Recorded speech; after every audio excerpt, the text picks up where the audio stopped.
Hi friends, হানি friends চ্যানেলের একটি নতুন ব্লগে আপনাদের স্বাগত। কেমন আছেন সবাই? ভালো আছেন তো? আমিও খুব ভালো আছি। তো দেখুন, আজকে কিছুটা মাছ নিয়েছি, নুন হলুদ মাখিয়ে মাছগুলোকে দিয়ে একটা ঝোল বানাবো। তো তার জন্য এই উপকরণগুলো একটু পেঁয়াজ কুচি, টমেটো কুচি, ধনেপাতা কুচি আর কাঁচা লঙ্কা দুটো আর একটু আদা রসুন বেটে নিয়েছি, আর তো একটু টক দই আছে। তো চলুন তাহলে মাছগুলো এবারে ভেজে নেওয়া যাক। তো আমি কড়াইতে না একটু তেল দিয়ে দিয়েছি। আমি মাছ ভাজার জন্য একটু সাদা তেলই দিয়েছি। সর্ষের তেলটা যখন ঝোল বানাবো তখনই দেব। তো এখানে আমি তেলের পরিমাণটা একটু কমই নিয়েছি। তো এবারে একটা একটা করে মাছগুলো আমি তেলটা গরম হয়ে উঠেছে এর মধ্যে দিয়ে দিচ্ছি। তো বন্ধুরা, আপনাদের কাছে একটা জানার ছিল আমার, যে আমি যখনই না মাছ ভাজতে যাই, সে যে কোনো মাছ হোক না কেন, তেল ফেটে আমার গায়ে আসবেই।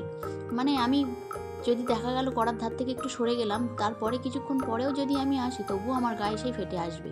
আমি জানি না এটা আমার সাথে কেন হয়। তো যাই হোক, তেল ফেটে গায়ে আসুক আর যাই আসুক, খেতে তো হবে মাছের ঝোল না। তো দেখুন, আপনাদের সাথে মোটামুটি গল্প করতে করতেই আমার মাছ ভাজাগুলো হয়ে গেল। আর রাতের জন্য বানাচ্ছি, তো তাই অল্প মাছই নিয়েছি। আর এবারে তেলটা একটু সর্ষের তেল দিয়ে দিয়েছিলাম, তার মধ্যে কয়েকটা কালো জিরে, মাছের ঝাল মানে কালো জিরে ছাড়া হবেই না। তো একটু কালো জিরে দিয়ে দিলাম তেলের মধ্যে। আর পেঁয়াজ যেমন দেয় তেমনি পেঁয়াজটাকে একটু হালকা লাল লাল করে ভেজে নেব।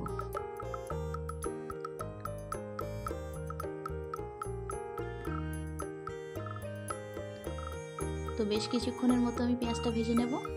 ভেজে নেওয়ার পরে পেঁয়াজে একটু আমি লবণ দিয়ে দিই, কেননা মাঝে মাঝে পেঁয়াজ ভাজতে ভাজতে একটু লেট হয়ে গেলে না মাথা গরম হয়ে যায়, তখন একটু লবণ দিয়ে দিই, যাতে পেঁয়াজটা তাড়াতাড়ি একটু নরম হয়ে আসে।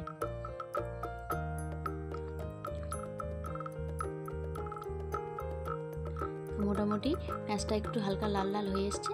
এবার এর মধ্যে আমি আদা রসুন আর ওই কাঁচা লঙ্কা বাটাটা একটু দিয়ে দেবো।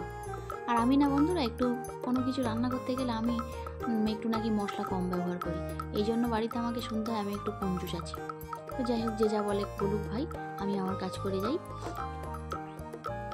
তো আমার আদা রসুনের পেস্টটাকে ভালো করে একটু নেড়ে চেড়ে মশলাটা পেকে আসলেই ওর মধ্যে আমি এই কুচো টমেটোগুলোকে দিয়ে দেবো। টমেটোগুলো না আমি একটু ছালগুলো ছাড়িয়ে নিয়েছিলাম, ওই যে আলু ছাড়ানো দিয়ে। তাতে করে কি হয়, ভালো করে ম্যাশড হয়ে যায়, খুব সুন্দর লাগে। কোনো রকমভাবে ওই যে ওই ছালগুলো থাকে না, ওগুলো ভালো ডাইজেস্ট হতে চায় না, খুব অসুবিধা লাগে। তো চেষ্টা করি সময় থাকলে আমি ছালগুলোকে তুলে ফেলে দেওয়ার। তো এবারে দেখুন, আমি ওই মশলাটার মধ্যে একটু হলুদও দিয়ে দিলাম। এবারে গ্যাসের ফ্লেমটাও একটু বাড়িয়ে দিলাম, কেননা পুড়ে যাচ্ছিল, তো তাই। কিছুক্ষণের মতন এটাকে ভেজে নেব। আর আজকের আমার যে মাছটা ছিল, এটা কিন্তু রুই মাছ ছিল। আর বেশি অংশ আমি রুই মাছই খাই। কাতলাটা বিশেষ ভালো পাওয়া যায় না, যখন ভালো পাই তখন কিনি, কেননা ছোটো কাতলা কিনে মাথা বাদ দিলে আর কিছু থাকে না। তো এবারে আমি টক দইটা দিয়ে দেবো এর মধ্যে। টক দইয়ের পরিমাণটা আমি একটু কমে নিয়েছি, কেননা এর থেকে বেশি হয়ে গেলে না বিষয়টা টক হয়ে যাবে তরকারিটা খেতে। মাছের ঝোলটা একটু টক টক লাগবে খেতে। তা যাই হোক, আমি টমেটোটা একটু দিয়েছি আর টক দইও দিয়েছি। হালকা যে একটু টক হবে না এমন কথা নয়, হালকা হালকা হবে, কিন্তু এটা কিন্তু খেতে খুব সুন্দরই লাগে। তো এইভাবে করে মশলাটা আমি ভালো করে একটু কষিয়ে নেব। মশলাটা একটু কষিয়ে নিয়ে তেলটা ছেড়ে দিলেই হলো। আমি এবার ওর মধ্যে একটু জল ঢেলে দেবো। আর বন্ধুরা, মশলার গন্ধটাও কিন্তু খুব সুন্দর বেরিয়েছে। আপনারা চাইলে এতে এলাচ লবঙ্গও দিতে পারেন। মাছের ঝোলে যারা যদি একটু এলাচের গন্ধ পছন্দ করেন, যে মাছের ঝোলে একটু হালকা এলাচের গন্ধ আসবে, সেটাকেও ব্যবহার করতে পারেন। আমি এখানে আর দিলাম না। তো আমি জল ঢেলে দিয়েছি মশলাটার মধ্যে। তো এবারে আমি একে একে মাছগুলোকে ওই জলের মধ্যে একটু ফুটে উঠলে দিয়ে দেবো। তো মাছগুলোকে আমি দিয়ে দিয়েছি। বেশ কিছুক্ষণ, মিনিট 5-7 মতন আমি এই মাছের ঝোলটাকে একটু ফুটিয়ে নেব। নিয়ে লাস্টের আমাদের শেষ উপকরণটি হলো ধনিয়া পাতা কুচি।